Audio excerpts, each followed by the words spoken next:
सत्व रज तम ये तीनोटी जाक अवस्था आमको भोगाभोग हो जितेबाला आम अचेतन अच्छे निद्रा अवस्था अच्छे संपूर्ण गभीर निद्रा तामर तम अवस्था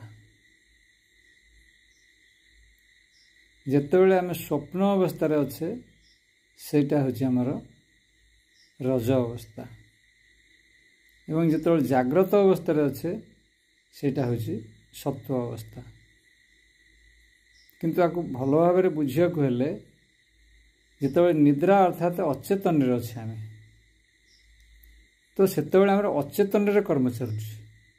आम जापारे किंतु आम कर्म चलुँ अचेतन जिते स्वप्न अच्छे आम भी कर्म को ठीक भाव जापारे किंतु कर्म आम करुचे अहंकार वशत कर्म करुचे आम जबरदस्ती फोर्स रे पड़ी कर्म करुचे बाध्य हो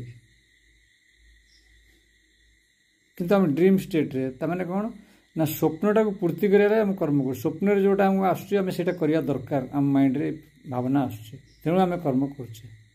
यहाँ हूँ राजसीय कर्म रजगुण द्वारा प्रभावित होचे कर्म तेणु आम जो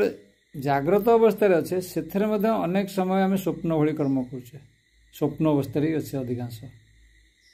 आम भावुचे जाग्रत अवस्था किंतु सेटा स्वप्न अवस्था सेते आम स्वप्न भली विचार द्वारा कर्म करुचे तेणु ताहा एक प्रकार स्वप्न अवस्था रात्रि जो स्वप्न देखा सी गोटे प्रकार स्वप्न से जो कर्म चलुँ सी गोटे प्रकार कर्म ये भी गोटे प्रकार कर्म स्वप्न कर्म किंतु वास्तविक जाग्रत अवस्था हूँ कौन ना जिते बड़े जड़े गभीर निद्रार मुक्त और स्वप्नर मुक्त स्वप्न भली विचार मुक्त सेते जड़े जाग्रत अवस्था अच्छी से हूँ सात्विक अवस्था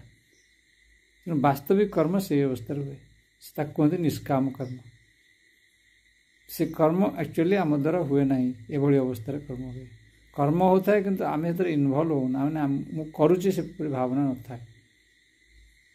कर्तापण न था किंतु कर्म चली था अभिमान न था कर्तापण माने कर्तार अभिमान बा अहंकार न था तेणु बंधन न था हूँ सात्विक कर्म ये सत्व गुण तीनोटी जाए गुण आम भोगाभोग हो